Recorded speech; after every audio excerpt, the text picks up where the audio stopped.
প্রিয় ছাত্রছাত্রীরা, আজকে আমি তোমাদের কেবিনের মাধ্যমে মাধ্যমিক 2025 সালের পরীক্ষার জন্য এবিটিএ টেস্ট পেপারে যে সমস্ত প্রশ্নগুলো দেওয়া আছে 235 নম্বর পেজে ইংরেজির, সেখানে ইংরেজির সমস্ত প্রশ্নের উত্তর আমরা আলোচনা করবো। এমসিকিউ এসিকিউ থেকে শুরু করে যে বড় প্রশ্ন, রাইটিং আছে, গ্রামার, সমস্ত প্রশ্নের উত্তর আমরা আলোচনা করবো এই নম্বর পেজের 235 নম্বর পেজের।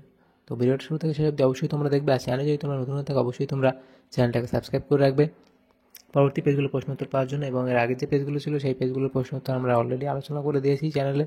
তোমরা প্লেলিস্ট থেকে সেই প্রশ্ন উত্তরগুলো পেয়ে যাবে, অবশ্যই তোমরা সেগুলো দেখে নেবে। আর এই যে প্রশ্ন উত্তরের পিডিএফ তোমরা পরবর্তীতে পেয়ে যাবে আমাদের যে টেলিগ্রাম চ্যানেল, সেখান থেকে ডেসক্রিপশনে লিঙ্ক দেওয়া হচ্ছে টেলিগ্রাম চ্যানেলে, সেখানে তোমরা যুক্ত হয়ে যাবে, তাহলে এই পিডিএফগুলো তোমরা সেখান থেকে পরবর্তীতে পেয়ে যাবে। তো এখানে দেখো ইংরাজি সেকেন্ড ল্যাঙ্গুয়েজ সেকশানে রিডিং কম্প্রিহেনশন সিন একের দাগে বলা আছে, দেখো read the following passage and answer the question that follow. এটা পড়তে হবে, পড়ার পরে নিজের প্রশ্নগুলো তোমাদের উত্তর করতে হবে। দেখো এ বলা আছে, দেখো choose the correct alternative to complete the following sentences. তো প্রথমে এখানে এর দাগে প্রশ্ন বলা আছে, দেখো যে ফাদার ফাউন্ড হিজ ব্রাদার, এটা হবে কি হ্যাড এক্সপায়ার, তাহলে এখানে অপশান 3 সঠিক উত্তর হবে। এরপরে যে প্রশ্ন দেখো যেটা দেওয়া আছে সেটা হচ্ছে কি father had just receive a letter from aunt star. 3 নম্বর প্রশ্ন, the kite was discovered on the top of a tree, option A হবে সঠিক উত্তর। এরপরে আছে ডি এর দাগে, the kite was passed with a letter, option B. এরপরে এর দাগে প্রশ্ন বলা আছে, those who are too jolly for words are Dick and Mimi. এরপরে আচ্ছা এখানে এগুলোই ছিল। তো এর দাগের যেটা হবে তার সঠিক উত্তর হবে 3। বি এর দাগের যেটা প্রশ্ন ছিল তারও হবে 3। সি এরটা হবে 1, ডি এরটা হবে 2 এবং ই এরটা হবে কি 1। তাহলে এভাবে তোমার উত্তরগুলো লিখে নেবে। এরপরে বি এর দাগে বলা আছে, complete the following sentences with information from the text. বলা আছে আন্ট স্টার লিভড ইন, এটা হবে এইটা তোমার লিখবে। এরপরে দেখো the person who sent the letter to the narrator's father was, বলে এই অবধি তোমরা লিখবে। নেক্সট প্রশ্ন, Dick and Mimi were the narrator's cousins. তো এগুলো তোমরা শূন্যস্থান লিখবে। এরপরে সি এর দাগে বলা আছে ট্রু ফলস লিখতে আমাদের এখানে বলা হয়েছে। প্রথম যেটা বলা আছে, father receive the letter but did nothing, এটা এখানে ফলস বলা হবে, এখানে ফলস বলা হয়েছে এবং সাপোর্টিং সেন্টেন্স তোমাদের লিখতে হবে। তো এটা সাপোর্টিং সেন্টেন্স তোমরা একদিন লিখবে। নেক্সট প্রশ্ন 2 এর দাগে, the narrator's father does not have any relations at present, এটা এখানে ফলস বলা হয়েছে, তার যে সাপোর্টিং সেন্টেন্স তোমরা এই অবধি লিখবে, তাহলে এই প্রশ্ন উত্তর হবে। নেক্সট প্রশ্ন দেখো 2 এর দাগে বলা আছে, read the extract of the poem given below and answer the question that follow. এটা পড়তে হবে কবিতা, তারপর নিজের প্রশ্নের উত্তর করতে হবে। তো এর দাগে বলা আছে, দেখো choose the correct alternatives to complete the following sentences. প্রথম প্রশ্ন, I must go down denotes the poet's, এটা হবে ডিটারমিনেশন, তাহলে এরটা হবে কি একটা। বি এর দাগে বলা আছে, the poet asked the poet asked a star to, এখানে অপশান এ সঠিক হতে হবে, guide and control the ship, তাহলে বি এরটা হবে একটা।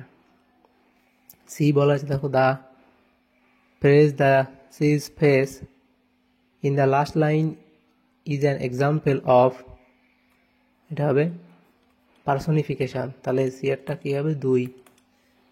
তারপর দেখো যেটা এর পরের প্রশ্ন আছে, D according to the poet sea life is, এটা হবে ফ্যাসিনেটিং, তাহলে ডি এরটা হবে কি 4 উত্তরগুলো করে নেবে। এরপরে দেখো বি এর দাগে বলে আনসার দ্য ফলোয়িং কোশ্চেন। প্রথম প্রশ্ন, why does the poet want to go down to the sea again, এই অবধি লিখবে। এরপরে প্রশ্ন 2 এর দাগে, what does the poet ask for his sea voice, এই অবধি লিখবে। এরপরে দেখো 3 এর দাগে আছে কি রিডিং কম্প্রিহেনশন আনসিন, তো এটা তোমাদের পড়তে হবে, পড়ার পরে উত্তরগুলো করতে হবে নিচের যে প্রশ্নগুলো আছে, তো এগুলো পড়বে অবধি। নেক্সট যে প্রশ্ন আছে দেখো, প্রথম প্রশ্ন এর দাগে choose the correct alternative to complete the following sentences, এখানে 6টা প্রশ্ন আছে। একের দাগে বলা আছে, light travels in all direction but laser light travel in one direction, তাহলে অপশান এ হবে সঠিক উত্তর, তাহলে একেরটা কী হবে অপশান এ। তারপর 2 একটা বলা আছে, lasers can disclose the fingerprint left by a criminal ever after এটা হবে 40 বছর, 40 ইয়ার। তাহলে এখানে দুইয়েরটা, যেটা 2 সেটা হচ্ছে কি ডি এরটা উত্তর হবে। 3 নম্বর বলা আছে a laser can transmit voice message and, এটা হবে টেলিভিশন সিগন্যালস। তাহলে 3-এরটা হবে এখানে বি। তারপরে প্রশ্ন দেখো দেওয়া হচ্ছে 4-এরটা, satellites bearing lasers can be used in weapon system in outer space। তাহলে 4-এর দাগেরটা হবে তোমাদের সি। এরপরে যেটা আছে 5-এর দাগের প্রশ্ন, surveyors use a laser range finder to, এখানে তোমাদের হবে measure distance in making maps. তাহলে 5-এরটা তোমাদের সি হবে। 6-এরটা কি হবে সেটা বলা আছে দেখো, industrial lasers can drill eyes in surgical needles. দেখো তাহলে এখানে 6-এর দাগেরটা হবে সেটা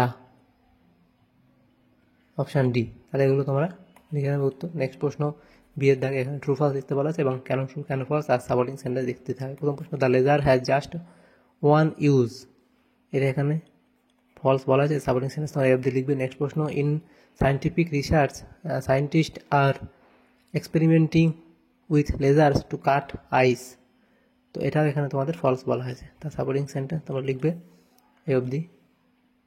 এরপরে প্রশ্ন দেখো 3-এর দাগে, current military research is attempting to develop low energy laser to destroy every aircraft, এটা এখানে ফলস বলা হয়েছে। এর সাপোর্টিং সেন্টেন্স তোমরা লিখবে। তাহলে এগুলো হলো, তাহলে এখানে 3টেই ফলস বলা হয়েছে। এরপরে যে প্রশ্নগুলো আছে দেখো সেখানে কি বলা হয়েছে, সি এর দাগের প্রশ্ন, আনসার দ্য ফলোইং কোশ্চেন। প্রথম প্রশ্ন, how is laser light different from light produced by other sources, এই অবধি লিখবে। এরপরে প্রথম প্রশ্নটা। দ্বিতীয় প্রশ্ন বলা হচ্ছে দেখো, write at least 2 purpose of industrial laser, তো এটা লিখবে 2 পারপাস। নেক্সট হলো, what is the purpose of laser in scientific research, তো এই অবধি লিখবে। এরপরে প্রশ্ন, how can laser help to catch criminals, তো এই অবধি লিখবে। তাহলে 3-4 অবধি লিখবে। এখানে প্রত্যেকটা প্রশ্ন 2 নম্বর করে দেওয়া আছে, 4টে প্রশ্ন। এরপরে দেখো যেগুলো দেওয়া আছে, তো এগুলোর পিডিএফ তোমরা পেয়ে যাবে আমাদের টেলিগ্রাম চ্যানেলে, তোমরা ডেসক্রিপশনে লিঙ্ক দেওয়া আছে সেখান থেকে যুক্ত হয়ে যাবে, তাহলে এই টেলিগ্রাম চ্যানেল থেকে পরবর্তীতে পিডিএফ পেয়ে যাবে। সেকশন বি, গ্রামার অ্যান্ড ভোকাবুলারির মধ্যে প্রথম দেওয়া আছে দেখো, write the correct alternatives two fill in the blanks, তা বলে এ পেডেস্ট্রিয়ান, তো এটা তোমাদের হবে বিটা সঠিক উত্তর হবে। Was injured when a minibus was hit, তাহলে এখানে অপশান বি সঠিক উত্তর হবে, was hit him from behind, he এখানে হবে was taken to a nearby hospital, তাহলে এখানে তোমাদের হয়ে গেল এই যে 1-1-এরটা হবে বি, 2-এরটা হবে বি, 3-এরটা হবে বি, তাহলে প্রত্যেকটা এখানে বিগুলো উত্তর হবে। এটা হলো। নেক্সট দেখো 5-এর থেকে বলা হচ্ছে, do I directed fill in the blanks with appropriate article or preposition, তো আর্টিকেল প্রিপোজিশন দিয়ে এখানে পূরণ করতে বলা শূন্যস্থানগুলো। এখানে দেখো, Florence nightingale came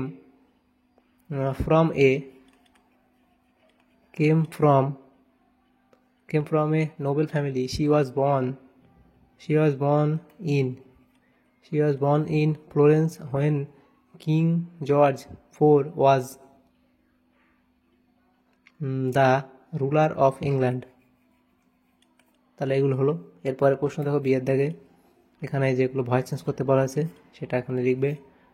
did you do it, সেটা ভয়েস চেঞ্জ করবে। এরপরে দেখো, the school was over, the children rushed out, join into simple sentence, এফ লিখবে। এরপর প্রশ্ন, the police officer said, did you meet your his brother this month, তো change the narration change করতে হবে, তো করে দেওয়া আছে লিখে নেবে। নেক্সট প্রশ্ন দেওয়া আছে দেখো, সি এর দাগে প্রশ্ন, এখানে দেখো এই যে শব্দগুলো দেওয়া আছে এই শব্দগুলোর আমাদের ঠিক করে লিখতে হবে। দেখো কি বলে, choose the correct phrasal verb from the list given below, এই লিস্ট থেকে আমাদের ফ্রেজাল ভার্বগুলো লিখতে হবে, এই যে আন্ডারলাইন ওয়ার্ডগুলো পরিবর্তে। তো এখানে প্রথমটা কী হবে দেখো, father had composed a long letter, তো এটা লিখবে কি পুট ডাউন। নেক্সট দেখো the mountain meet a squirrel, তো মিট এটা লিখবে কাম অ্যাক্রস, এবং রিস্ট তো এটা হবে কি গট টু। 6 দাগের প্রশ্ন দেখো বলা আছে given below are the meaning of 4 word which you will find in the passage in question number 3। Question number 3 যে প্যাসেজ আছে সেই প্যাসেজ থেকে তোমাদের এই শব্দগুলো খুঁজে আনতে হবে। এই দেখো ডেমোলিস্ট, সেখান থেকে তোমাদের ডিস্ট্রয় খুঁজে আনতে হবে। তো এগুলো লিখে দেওয়া হয়েছে, দেখো এগুলো লিখে নেবে। এরপরের যে প্রশ্নগুলো আছে সেখানে কি বলা আছে, সেকশন সি রাইটিং স্কিল, এখানে write a letter to the editor of an English news paper expressing your deep concern over the excessive use of groundwater by the manufacturers of packaged drinking water। তো এটার জন্য একটা editorial letter তোমাদের লিখতে হবে যে, তো এভাবে তোমরা লিখবে, সাবজেক্ট দেবে, তারপর ডিটেলস এই অবধি লিখে দেবে। এরপরে যে প্রশ্নগুলো আছে দেখো, 8 থেকে প্রশ্ন, write a paragraph within 100 words on the benefits of using a good dictionary you may use the following points। এই পয়েন্টগুলো নিয়ে তোমার লিখতে হবে। দেখো এই পয়েন্টগুলোর উপর ভিত্তি করে আমরা লিখেছি, তো লিখে নেবে। এখানে লিখবে উপরে যে the benefits of using a good dictionary, তো বলে এই অবধি তোমরা লিখবে এই পয়েন্টগুলোর উপর ভিত্তি করে, তাহলে এর প্রশ্ন উত্তর হয়ে যাবে। এরপরে যে প্রশ্ন আছে দেখো, 9 থেকে প্রশ্ন, write a story within 100 words using the following points, add a suitable title and moral to your story. তো এখানে এই যে পয়েন্টগুলোর উপর ভিত্তি করে তোমাদের একটা গল্প লিখতে হবে এবং শেষে একটা মোরাল দিতে হবে, আর একটা তোমাদের যে টাইটেল দেবে। তো টাইটেল লিখবে এখানে টাইটেল লিখবে দ্য ডিসিটফুল শপকিপার। তো দেখো এখানে যেগুলো ডিটেলস দেওয়া আছে, says underweight a boy asks why he replies you have to carry less, he priceless, এবং দেখো counting less in the answer to why. তো এই যে একটা গল্প এখানে পয়েন্টগুলো দেওয়া আছে, এর উপর ভিত্তি করে তোমরা লিখবে, এবং মোরাল তোমরা লিখবে honesty is the best policy, এইটা টাইটেলটা দেবে, আর এখানে মোরাল এটা লিখবে, এবং বাকিগুলো এই অবধি লিখবে, তাহলে তোমাদের এই প্রশ্ন উত্তর হয়ে যাবে। তাহলে দেখো আমাদের এখানে যে সমস্ত প্রশ্নগুলো ছিল 235 নম্বর পেজে ইংলিশের সমস্ত প্রশ্নের উত্তর আমরা আলোচনা করলাম আজকে এই ভিডিওর মাধ্যমে। তোমাদের যদি সামান্যতম উপকার এসে থাকে ভিডিওটা অবশ্যই লাইক করে বেশি বেশি করে বন্ধুদের সাথে শেয়ার করবে, আর পরবর্তী পেজগুলো প্রশ্ন উত্তর পাওয়ার জন্য অবশ্যই আমাদের চ্যানেলটাকে সাবস্ক্রাইব করে রাখবে। Thanks for watching.